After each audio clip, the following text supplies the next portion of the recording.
இந்த வீடியோ வாயிலாக உங்களை சந்திக்கிறதுல ரொம்ப சந்தோஷம். இந்த அக்டோபர் மாதத்திற்கான வாக்குத்தத்தத்தை வார்த்தையை நம்ம தியானிக்க போகிறோம். இந்த மாதத்தில் கூட கர்த்தர் உங்களை மென்மேலும் பெருக பண்ணுவாராக. அப்பா அவங்க கூட இருந்து இந்த நாட்களில் செய்கிற காரியங்கள், அதிசயங்கள், அற்புதங்கள் பெரிதாக இருக்கட்டும்னு உங்களை வாழ்த்துதல் சொல்கிறோம். இந்த 10 மாதங்களா, இந்த 9 மாதங்களும் முடிந்து இந்த 10வது மாதத்தில் கர்த்தர் நம்மளை அடியெடுத்து வைக்க பண்ணியிருக்கிறா. இனி ஒரு காலம் நிச்சயமாகவே உங்களுக்கு வசந்த காலமாக இருக்கட்டும். வருகிற நாட்கள் உங்களுடைய எல்லைகளெல்லாம் பூரிப்பாய் மலருகிற காலமாக இருப்பதாக. நான் கர்த்தருடைய வார்த்தைக்கு நேராக கடந்து போகலாம்.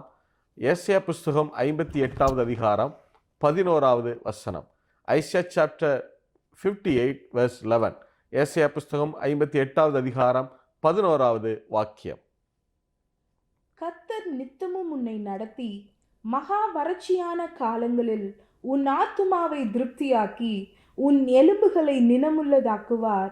நீ நீர்ப்பாய்ச்சலான தோட்டத்தைப் போலவும் வற்றாத நீரூற்றைப் போலவும் இருப்பாய். மீண்டும் ஒரு விஷயம் இந்த வசனத்தை நம்ம வாசிக்க கேட்கலாம். ஏசாயா புஸ்தகம் 58வது அதிகாரம் 11வது வசனம். கர்த்தர் நித்தமும் உன்னை நடத்தி, கர்த்தர் நித்தமும் உன்னை நடத்தி மகா வறட்சியான காலங்களில், மகா வறட்சியான காலங்களில் உன் ஆத்துமாவை திருப்தியாக்கி, உன் ஆத்துமாவை திருப்தியாக்கி உன் எலும்புகளை நினமுள்ளதாக்குவார். உன் எலும்புகளை நினமுள்ளதாக்குவார். நீ நீர்ப்பாய்ச்சலான தோட்டத்தைப் போலவும், நீ நீர்ப்பாய்ச்சலான தோட்டத்தைப் போலவும் வற்றாத நீரூற்றைப் போலவும் இருப்பாய். வற்றாத நீரூற்றைப் போலவும் இருப்பாய். சரி, இந்த வார்த்தையை தான் அப்பா இந்த மாதத்தில் நம்மளோடு கூட பேச விரும்புகிறார். கர்த்தர் நித்தமும் உன்னை நடத்தி. அந்த வார்த்தை சொல்லுது, கர்த்தர் நித்தமும் உன்னை நடத்தி. ஆண்டவர் சொல்லும்போது சொல்றாரு, ஏன் ஆண்டவர் நம்மளை நித்தமும் நடத்தணும் அப்படின்னா, நீங்கள் நல்லா கவனித்து பார்த்தீங்கன்னா, ஒருத்தருடைய வாழ்க்கையில் ஏற்ற நேரத்தில் சொல்லப்படுகிற ஆலோசனை இருக்கு பாருங்களேன். ஒரு குறிப்பிட்ட தருணத்தில் அவங்களுக்கு சரியான ஒரு ஆலோசனை, இதை இப்படி செய்யுங்க அப்படின்னு சொல்லி உத்தரவாதம் எடுத்து சொல்லப்படுகிற ஆலோசனை இருக்குல்ல, அந்த ஒரு ஆலோசனை, ஒரு கவுன்சில் அவங்களுடைய வாழ்க்கையை தலைகீழாய் புரட்டி போடுறதுக்கு அது வல்லமை இல்லதாய். ஒரு முறை ஒரு மிலிட்ரியில் ஒர்க் பண்ணுற, இந்திய இராணுவத்தில் ஒர்க் பண்ணுற ஒரு அதிகாரிகிட்ட பேசிகிட்டு இருக்கும்போது அவங்ககிட்ட கேட்டோம், நீங்கள் பெரிய பதவிகளுக்கெல்லாம் போக முடியுமா அப்படின்னு கேட்டப்போ அவர் சொன்னார், இல்லை நான் அந்த பதவிகளுக்கெல்லாம் போக முடியாது அப்படின்னு சொன்னார். ஏன் அப்படின்னு கேட்டப்போ அவர் என்ன சொன்னார்னா, நான் வந்து நல்லா டிகிரி முடிச்சிருக்கிறேன், நல்லா படிச்சிருக்கிறார், செக்குலரில் நல்லா படிச்சிருக்கார். ஆனால் இந்த பெரிய பதவிகளுக்கு போகிறதுக்கு ஒரு இராணுவ கல்லூரியில் சேர்ந்து ஒரு சில கோர்சஸ், அது ரொம்ப ஒரு 6 மாதம் 1 வருஷம் சின்ன கோர்சஸ் தான், அதை முடிச்சுட்டு வந்து நான் இராணுவத்தில் சேர்ந்துருந்தேன்னா பெரிய பதவிகளுக்கு என்னால் போயிருக்க முடியும். ஆனால் இப்படி இந்த கல்லூரியில் போய் இப்படி படிச்சுட்டு வரணும், இந்த கோர்ஸை முடிக்கணும் அப்படின்னு எனக்கு சொல்லி கொடுக்கறதுக்கு என்ன இல்லை, ஆள் இல்லை. இப்படி இதை செஞ்சுட்டு வந்தால் இந்த காரியத்தை ரொம்ப நல்ல நிலைமைக்கு என்னால் போக முடியும் அப்படின்னு சொல்கிறதுக்கு எனக்கு ஆள் இல்லை. அந்த கோர்சஸ்லாம் நான் படிக்காமலே என்ன செஞ்சுட்டேன், இராணுவத்தில் வந்து சேர்ந்துட்டேன். இப்போ போய் படிக்கிறதுக்கான எனக்கு என்ன இல்லை, வாய்ப்பு இல்லை. இப்போ எனக்கு வயசும் இல்லை, அந்த வாய்ப்பும் இல்லை. ஸோ வந்து என்னால் இப்போ அதை செய்ய முடியறதில்ல. அப்போ நல்லா கவனிச்சு பாருங்களேன், ஏற்ற நேரத்தில் கிடைக்க வேண்டிய ஒரு ஆலோசனை கிடைக்காததுனால அவர் என்ன ஆயிடுச்சுன்னா, அந்த தன்னுடைய வாழ்க்கையினுடைய பல வாய்ப்புகளை அவர் இழக்க வேண்டியதாயிடுச்சு இல்லை. அப்போ கர்த்தர் நான் இந்த பூமியில் நமக்கு அவர் ஆலோசனை கொடுத்து நடத்துறது அவரால் தான் முடியும் இல்லை. ஒரு ஒரு ஒரு படிப்பு காரியமாகட்டும், திருமண காரியமாக இருக்கட்டும், இல்லை பிஸ்னஸில் இருக்கிற விஷயமா இருக்கட்டும், ஃபேமிலியில் எடுக்க வேண்டிய முடிவுகளாக இருக்கட்டும், எந்த தருணத்தில் என்ன சூழ்நிலை, ஒரு சின்ன இன்ஃபர்மேஷன், சின்ன ஒரு தகவல், இதை இப்படி செஞ்சு இதை இப்படி பண்ணணும், இந்த காரியத்தை முதல்ல செய்யணும், இதை அடுத்து செய்யணும்னு சொல்லி நமக்கு சொல்லப்படுகிற ஒரு ஆலோசனை இருக்குது பாருங்க, ஒரு கவுன்சில், அது நம்முடைய வாழ்க்கையில் பலத்த மாற்றங்களை செய்வதற்கு அது வல்லமையில்தான் இருக்கு இல்லை. அதனால கர்த்தர் சொல்லும்போது சொல்றாரு, நான் உன்னைய நடத்துவேன். கர்த்தர் நித்தமும் உன்னை நடத்தி. அப்போ ஆண்டவர் சொல்லும்போது, நீ பயப்படாத, உனக்கு யார் ஆலோசனை சொல்றாங்களோ இல்லையோ, கவுன்சில் சொல்றாங்களோ இல்லையோ, இல்லையா, உன் நண்பர்கள் சொல்லலாம், சொல்லாம போகலாம், உன் தாய் தகப்பன் உனக்கு கவுன்சில் கொடுக்கலாம், அல்லது கொடுக்கறதுக்கு அவங்களுக்கு அந்த அந்த கிருபை இல்லாம இருக்கலாம், அல்லது வேறு உனக்கு தகவல்கள் தெரியாம இருக்கலாம். நீ ஒன்றும் பயப்படாத, நமக்கு இதெல்லாம் தெரியாதே, நமக்கு யார் என்ன செய்வா, என் படிப்புக்கு யார் உதவி செய்வா, என் மேரேஜுக்கு எப்படி காரியங்கள் நடத்தப்படும், என் ஊழியத்தை அடுத்த கட்டத்துக்கு கொண்டு போகிறதுக்கு எனக்கு யார் ஹெல்ப் பண்ணுவா, யார் எனக்கு மீடியாவில் அல்லது டெக்னிக்கலாக வேறு எந்தெந்த காரியத்தில் யார் எனக்கு உதவி செய்வாங்க, இதெல்லாம் நமக்கு தெரியாமல் இருக்கலாம். ஆனால் நீங்கள் ஒன்றும் பயப்படாதீங்க. உங்களுக்கு மீடியா நாலேஜ் இல்லாமல் இருக்கலாம், உங்களுக்கு டெக்னாலஜியை பற்றி அதிகம் தெரியாமல் இருக்கலாம், உங்களுக்கு அரசு காரியங்களை குறித்து தெரியாமல் இருக்கலாம். எது எப்படி இருக்கோ இல்லையோ, ஆலோசனை தந்து நடத்துகிற கர்த்தர் உங்களோட கூட இருக்கிறார். எத்தனை பேர் ஆமென் சொல்ல முடியும்? இல்லை, ஆலோசனை தந்து நடத்துகிற கர்த்தர் இருக்கிறார். அதுவும் அவர் எப்படி ஆலோசனை சொல்லுவார் பாருங்க. எப்பவோ ஏதோ ஒரு ஆலோசனை சொல்றவர் இல்லையா, ஒவ்வொரு நாளும் கர்த்தர் நித்தமும் நடத்தி, இல்லை, ஒவ்வொரு நாளும் அப்பா உங்களுக்கு ஆலோசனை கொடுத்து நடத்த வல்லமையுள்ளவராக இருக்கிறார். அதனால தான் ஏசாயா புஸ்தகம் 9வது அதிகாரம் 6வது வசனம் இப்படி சொல்லுகிறது. ஏசாயா புஸ்தகம் 9வது அதிகாரம் 6வது வசனம், ஐசாயா சாப்டர் 9:6. நமக்கு ஒரு பாலகன் பிறந்தார், நமக்கு ஒரு பாலகன் பிறந்தார், நமக்கு ஒரு குமாரன் கொடுக்கப்பட்டார், நமக்கு ஒரு குமாரன் கொடுக்கப்பட்டார், கர்த்தத்துவம் அவர் தோளின் மேல் இருக்கும், கர்த்தத்துவம் அவர் தோளின் மேல் இருக்கும், அவர் நாமம் அதிசயமானவர், அதிசயமானவர், ஆலோசனை கர்த்தா, ஆலோசனை கர்த்தா, வல்லமையுள்ள தேவன், வல்லமையுள்ள தேவன், நித்திய பிதா, நித்திய பிதா, சமாதான பிரபு எனப்படும், சமாதான பிரபு என்னப்படும். ஆண்டவருடைய நாமங்கள்ல ஒண்ணு என்னன்னா ஆலோசனை கர்த்தர், இல்ல, இன்னொரு அவர் அதிசயமானவர், அடுத்து ஆலோசனை கர்த்தர். ஆங்கிலத்தில் வாசிங்கன்னா ரொம்ப நல்லா இருக்கும், வண்டர்ஃபுல் கவுன்சிலர், இல்ல, அதிசயமான ஆலோசனை கர்த்தர். அதிசயமானவர்னு சொல்லலாம், இஸ் த வண்டர்ஃபுல் காட். அடுத்து ஆலோசனை கர்த்தர்னு சொல்லலாம், இஸ் த வண்டர்ஃபுல் கவுன்சிலர். அது ரெண்டையும் சேர்த்து அதிசயமான ஆலோசனை கர்த்தர், இஸ் த வண்டர்ஃபுல் காட். அதே நேரத்தில் இஸ் த வண்டர்ஃபுல் கவுன்சிலர், இல்லை, அதிசயமான ஆலோசனை கர்த்தர். அதாவது அப்பா உங்களுக்கு கொடுக்கிற ஆலோசனைகள் எல்லாம் அதிசயமானவைகளாக இருக்கும். அந்த ஆலோசனைகள் அதிசயமான காரியங்களை நோக்கி உங்களை கொண்டு போகிறதாக இருக்கும், இல்லை. அப்போ உங்களுடைய படிப்பு காரியத்தில், திருமண காரியத்தில், ஊழியத்தை அடுத்த கட்டத்துக்கு கொண்டு போகிற காரியத்தில் ஒரு நாள் சோர்ந்து போகாதீங்க. நமக்கு இந்த நாலேஜ் இல்லை, நம்ம அவங்களுக்கு ஹெல்ப் பண்ண ஆட்கள் இருக்காங்க, கவுன்சில் பண்ண ஆட்கள் இருக்காங்க, அவங்கள கைட் பண்ண ஆட்கள் இருக்காங்க, எனக்கு யாரும் இல்லை, ஒரு நாள் கவலைப்படாதீங்க. அப்பா அவங்கள ஆலோசனை கொடுத்து நித்தமும் நடத்துகிறவராய் இருக்கிறார், இல்லையா. அப்ப அந்த வசனம் சொல்லுது, கர்த்தர் நித்தமும் உன்னை நடத்தி.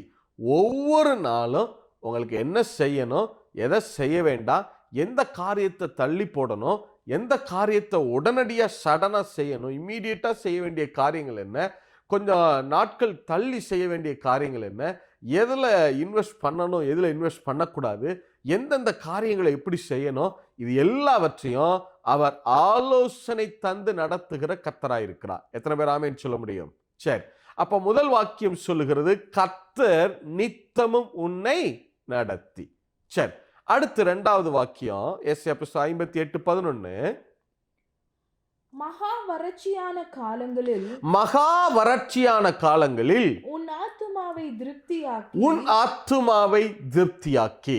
அந்த வார்த்தை சொல்லுது, மகா வறட்சியான காலங்கள்ல நம்முடைய ஆத்துமாவை திருப்தியாக்குவாராம், இல்ல. அப்படின்னா என்ன அர்த்தம்?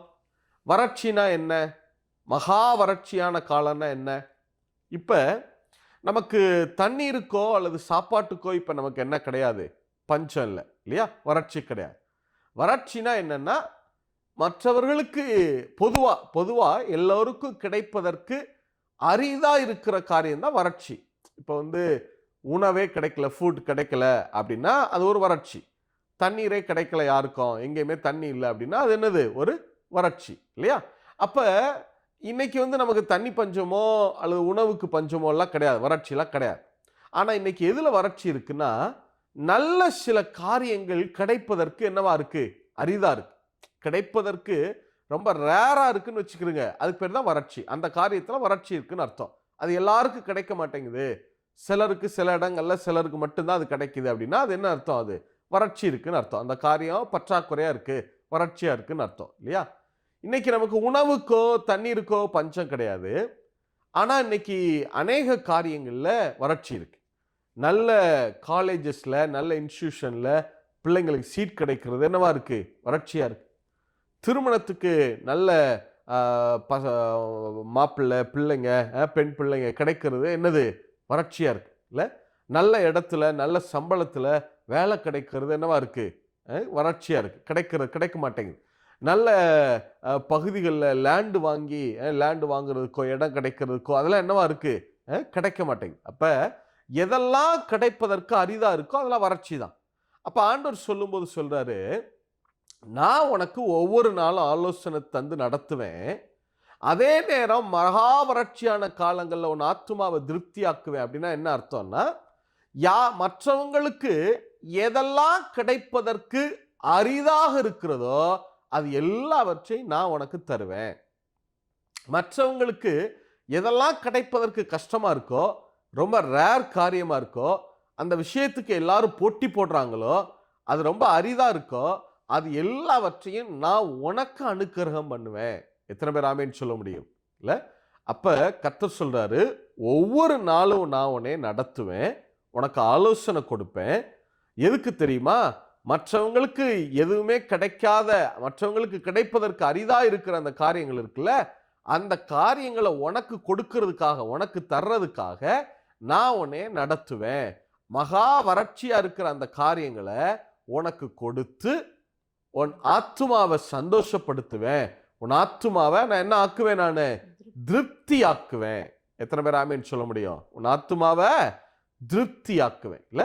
அப்ப முதல் வார்த்தை சொல்றாரு, கர்த்தராகிய நான் உன்னை நித்தமும் நடத்துவேன், நீ பயப்படாத. அடுத்து சொல்றாரு, மற்றவங்களுக்கு கிடைக்கிற ரேரான காரியங்களை எல்லாம் நான் உனக்கு என்ன செய்வேன்? நான் அனுக்கிரகம் பண்ணுவேன். நீங்க நினைக்காதீங்க, இந்த பகுதியிலலாம் இனிமேல் லேண்டே வாங்க முடியாது, இது நல்ல ஏரியா ஆனா இங்க லேண்டு இல்லை, இப்ப இங்க கிடைக்காது இனிமே சொல்றாங்களா? நான் சொல்றேன், இதை விட அரிதான ஒரு இடத்த அப்பா உங்களுக்கு ஆயத்தப்படுத்தி வைத்திருக்கிறார், அவர் பார்த்து வைத்திருக்கிறார். எத்தனை பேர் ஆமேன்னு சொல்ல முடியும்? இல்ல? சரி, அதை போல நல்ல இன்ஸ்டிடியூஷன்ல யாருக்கு வேணா சீட்டு கிடைக்காம இருக்கலாம், உங்களுக்குன்னு ஒரு காரியத்தை அப்பா ஆயத்தப்படுத்தி வச்சிருக்கார் இல்ல? நல்ல ஒரு இடத்துல வேலை, நல்ல ஜாப்பு, ஊழியத்துக்கான ஒரு தேவை, ஒரு இடம், எது தேவை இருக்கோ அது மற்றவங்களுக்கு கிடைக்காம இருக்கலாம், ஆனா அதை உங்களுக்குன்னு அப்ளை பண்ணாதீங்க. அவங்களுக்குலாம் கிடைக்கல, நமக்கு எப்படி கிடைக்கும் அப்படி நினைக்காதீங்க. அப்பா உங்களுக்குன்னு அதை ஆயத்தப்படுத்தி வச்சிருக்கிறாரு.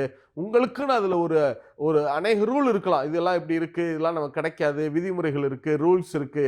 அது எல்லாவற்றில இருந்தும் அப்பா உங்களுக்குன்னு ஒரு விதி விலக்கை காண்பித்து, ஒரு விதி விலக்கை கொடுத்து, அந்த ரூல்ஸ்ல இருந்தெல்லாம் ஒரு எக்ஸம்ஷனை கொடுத்து அப்பா உங்களுக்கு அதை கொடுக்க வல்லமையுள்ளவராக இருக்கிறார். எத்தனை பேர் ஆமேன்னு சொல்ல முடியும்? இல்ல? சரி, முதலாவது கர்த்தர் உன்னை நித்தமும் நடத்துவார். அடுத்து வசனம் சொல்லுது, மகா வறட்சியான காலங்களில் உன் ஆத்துமாவை திருப்தியாக்குவார். Very good. சரி, அடுத்து மூணாவது, கர்த்தர் நித்தமும் உன்னை நடத்தி, கர்த்தர் நித்தமும் உன்னை நடத்தி மகா வறட்சியான காலங்களில், மகா வறட்சியான காலங்களில் உன் ஆத்துமாவை திருப்தியாக்கி, உன் ஆத்துமாவை திருப்தியாக்கி உன் எலும்புகளை நினமுள்ளதாக்குவார். உன் எலும்புகளை நினமுள்ளதாக்குவார். அப்படின்னா என்ன அர்த்தம்? எலும்புகளை நினமுள்ளதாக்குறதுனா என்ன அர்த்தம்? அப்படின்னா என்ன அர்த்தம்னா, பொதுவா சந்தோஷமான காரியங்களை நாம கேட்டுக்கிட்டே இருந்தாதான் நம்முடைய சரீரம் வந்து ஆரோக்கியமா இருக்கும் இல்லையா? நல்ல புஷ்டியா இருக்கும். நம்ம ரொம்ப கவலைப்பட்டுக்கிட்டே இருந்தோம்னா நம்ம சரீரம் முகம்லாம் என்ன செஞ்சிடும்? தொய்ந்து போகும். நம்ம பேச்சு வழக்கில் கேட்போம் தானே இல்லை? யாராவது ஒருத்தர் வந்து ரொம்ப மெலிஞ்சிருந்தாங்கன்னா என்ன சொல்லுவோம்? ரொம்ப கவலைப்படுறீங்களா, ஏன் இப்படி மெலிஞ்சிருக்கீங்க கேட்குறோமா இல்லையா? அப்போ ஒருவர் மெலிந்த தோற்றம் இல்லாமல் நல்ல புஷ்டியாக இருக்கிறாங்கன்னா என்ன அர்த்தம்னா, அவங்க சந்தோஷமாக இருக்கிறாங்க. அவங்க எல்லைகளில் சந்தோஷமான காரியங்கள் என்ன செஞ்சுட்டே இருக்கு? நடந்துகிட்டே இருக்கு. சந்தோஷமான செய்திகளை அவங்க என்ன செய்கிறாங்க? கேட்கிறாங்கன்னு அர்த்தம் இல்லையா? நீதிமொழிகள் புத்தகம் 15வது அதிகாரம் 30வது வசனம். நீதிமொழிகள் 15:30. Proverbs chapter 15 verse 30. கண்களின் ஒளி கண்களின் ஒளி இருதயத்தை பூரிப்பாக்கும் இருதயத்தை பூரிப்பாக்கும் நற்செய்தி நல்ல செய்தி, நற்செய்தி, நற்செய்தி நற்செய்தி எலும்புகளை புஷ்டியாக்கும் எலும்புகளை புஷ்டியாக்கும். இல்ல, நற்செய்தி எலும்புகளை என்ன ஆக்குமா? புஷ்டியாக்கும். அப்ப நல்ல செய்திகளை கேட்க கேட்க தான் நம்ம எலும்புகள் நினமுள்ளதாய், கொழுப்புள்ளதாய், புஷ்டியாய் இருக்கும் இல்லையா? அப்ப நல்ல செய்திகளை எப்படி கேட்கறது? நல்ல காரியங்கள் நடந்தாதானே நல்ல செய்திகளை கேட்க முடியும். அப்ப ஆண்டவர் என்ன சொல்றாருன்னா, நான் உன் எல்லைகள்ல நல்ல காரியங்களை நடத்தி கொண்டே இருப்பேன், அது மூலமா உன்னைய நல்ல செய்திகளை கேட்க பண்ணுவேன். அப்படி நீ நல்ல செய்திகளை கேட்டுக்கொண்டே இருக்கிறதுனால உன் எலும்புகளை என்ன உள்ளதாக்குவேன்? நான் புஷ்டியாக்குவேன், நினம் உள்ளதாக்குவேன். அப்ப முதல்ல சொன்னாரு, நான் உனக்கு ஆலோசனை தந்து நடத்துவேன். ஒன்று, ஒவ்வொரு நாளும் நடத்துவேன். அடுத்து அப்பா சொல்றாரு, உனக்கு மற்றவங்களுக்கு கிடைப்பதற்கு எதெல்லாம் ரேரா இருக்கோ அந்த காரியங்களை எல்லாம் நான் உனக்கு தந்து உன் ஆத்துமாவை நான் திருப்தியாக்குவேன். அப்படி செய்யறதுனால, உனக்கு நல்ல காரியங்களை நான் கொடுத்துட்டே இருக்கிறதுனால நீ நல்ல செய்திகளை கேட்பில்ல, அந்த செய்திகளை கேட்க கேட்க கேட்க கேட்க உன் எலும்புகள் என்ன உள்ளதாகும்? நினம் உள்ளதா, கொழுப்புள்ளதா, புஷ்டியா மாறும். இல்ல, சரி, அடுத்து என்ன? நாலாவது என்ன ஆசீர்வாதம் சொல்றாரு? ஆசையும் பார்க்கலாம். கர்த்தர் நித்தமும் உன்னை நடத்தி கர்த்தர் நித்தமும் உன்னை நடத்தி மகா வறட்சியான காலங்களில் மகா வறட்சியான காலங்களில் உன் ஆத்துமாவை திருப்தியாக்கி உன் ஆத்துமாவை திருப்தியாக்கி உன் எலும்புகளை நினமுள்ளதாக்குவார். உன் எலும்புகளை நினமுள்ளதாக்குவார். நீ நீர்ப்பாய்ச்சலான தோட்டத்தை போலவும். அடுத்த வார்த்தை சொல்லுது, நீ நீர்ப்பாய்ச்சலான தோட்டத்தை போலவும். கர்த்தர் உங்களை எப்படி வச்சிருப்பார்னா, ஒவ்வொரு நாளும் நித்தமா ஆலோசனை தந்து நடத்துவாரா. மற்றவங்களுக்கு கிடைக்காத காரியங்களை எல்லாம் அப்பா உங்களுக்கு கொடுப்பாரா. அப்படி நல்ல காரியங்களை உங்களுக்கு செஞ்சுறதுனால நல்ல செய்திகளை கேட்க பண்ணி உங்க எலும்புகளை நினமுள்ளதாக்குவாரா. அடுத்து உங்களை எப்படி வச்சிருப்பார்னா, நீர்ப்பாய்ச்சலான தோட்டத்தை போலவும். நீ நீர்ப்பாய்ச்சலான மரம்னு சொல்லல, நீ நீர்ப்பாய்ச்சலான தோட்டத்தை போல. அப்படின்னா என்ன அர்த்தம்? ஒரு தோட்டத்துல எல்லா விருட்சங்களும் இருக்கும் இல்ல, எல்லா கனிதர விருட்சங்கள் இருக்கும், பழ வகைகள் இருக்கும், காய்கறிகள் இருக்கும், கீரைகள் இருக்கும், எல்லாமே இருக்கும் இல்ல.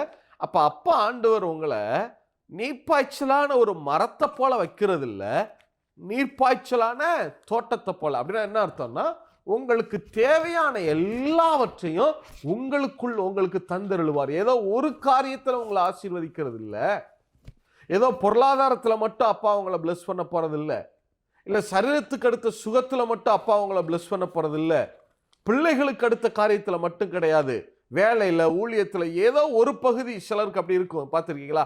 ஏதோ ஒரு காரியத்துல ரொம்ப நல்லா இருப்பாங்க, ஆனா மற்ற காரியங்கள் எல்லாம் நிறைய பாதிப்புகள் இருக்கும். ஆனா கர்த்தர் சொல்லும்போது சொல்றாரு, இல்ல இல்ல, நான் உன்னை ஒரு ட்ரீயா வைக்கல, ஒரு மரமா வைக்கல, உன்னை ஒரு கார்டனா வச்சிருக்கிறேன், ஒரு தோட்டத்தை போல நான் வைத்திருப்பேன். இல்ல, நீ நீர்ப்பாய்ச்சலான தோட்டத்தை போல இருப்ப, உனக்கு தேவையான எல்லா ஆசீர்வாதங்களையும் உனக்குள்ள இருந்து நான் புறப்பட்டு வர பண்ணுவேன். இல்ல, ஒன்றிலும் நீ குறைவுபட போறதில்லை. எத்தனை பேர் ஆமேன்னு சொல்ல முடியும்? முதல்ல சொல்றாரு, நான் உன்னை நித்தமும் நடத்துவேன், ஆலோசனை கொடுத்து.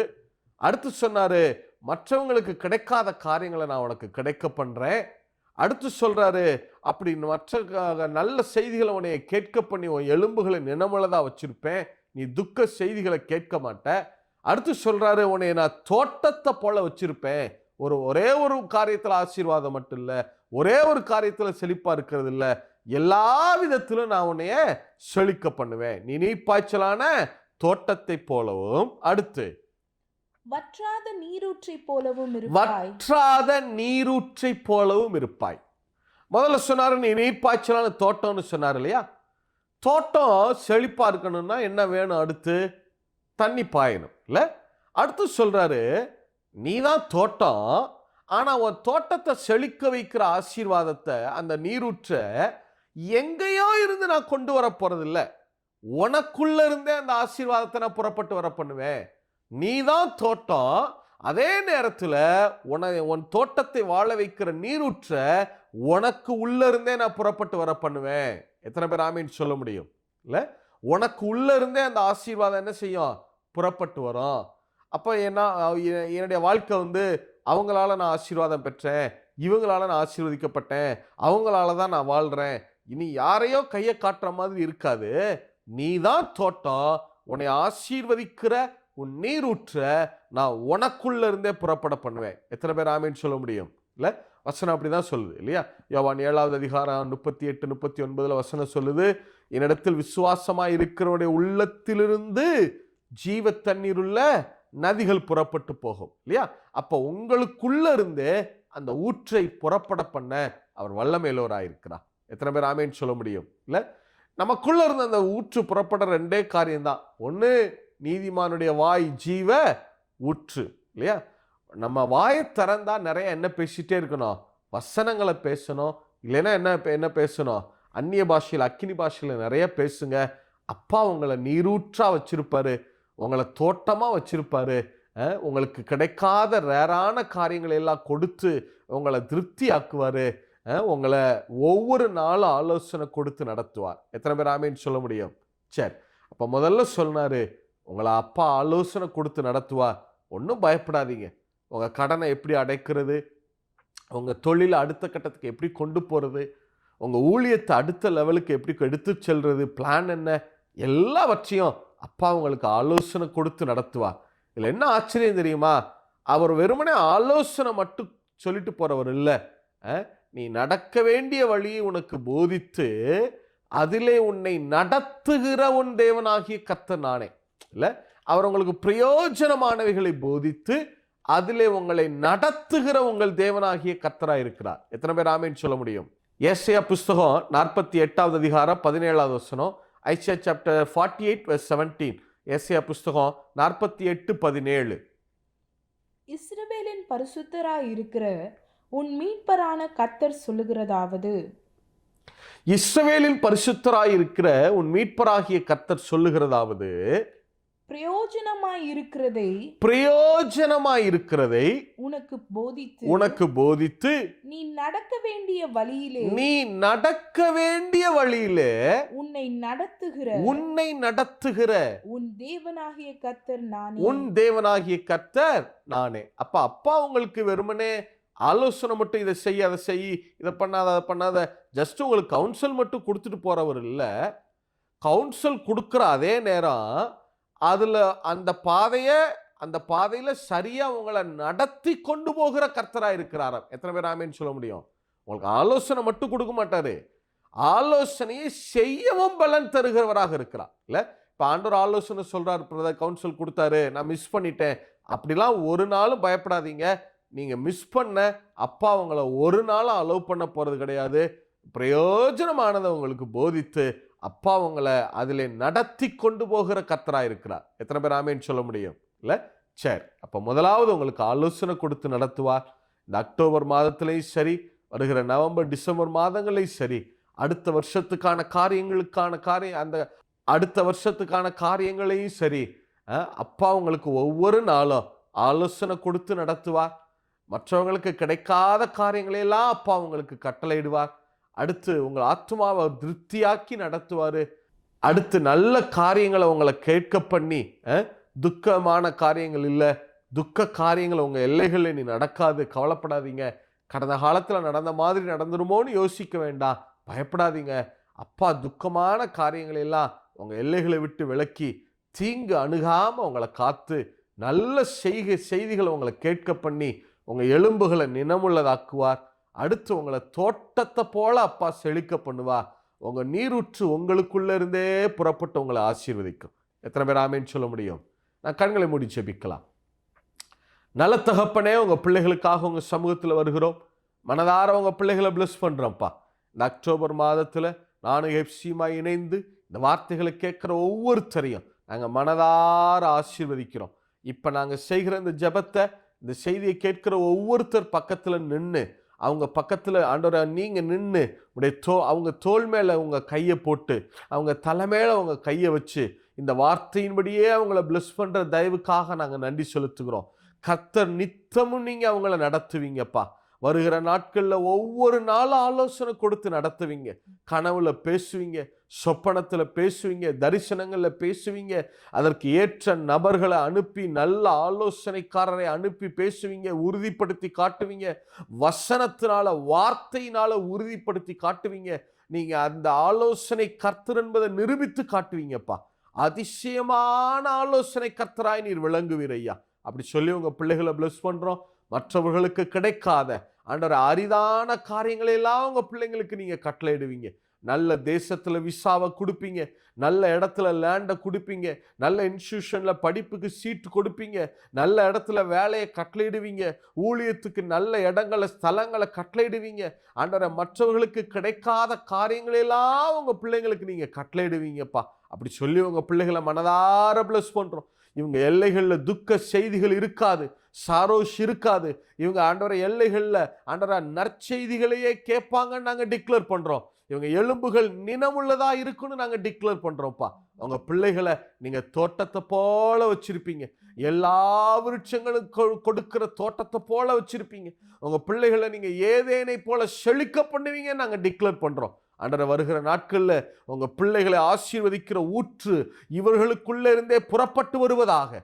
வேற யாரோலோ ஆசீர்வாதம் இல்லை ஆண்டவரே, இவர்களுடைய ஆசீர்வாதம் இவர்களுக்குள்ள இருந்தே புறப்பட்டு வருவதாகன்னு சொல்லி நாங்க பிளஸ் பண்றோம்ப்பா. அந்த அபிஷேக நதி புறப்பட்டு வருவதாக சொல்லி நாங்க மனதார பிள்ளைகளை பிளஸ் பண்றோம்.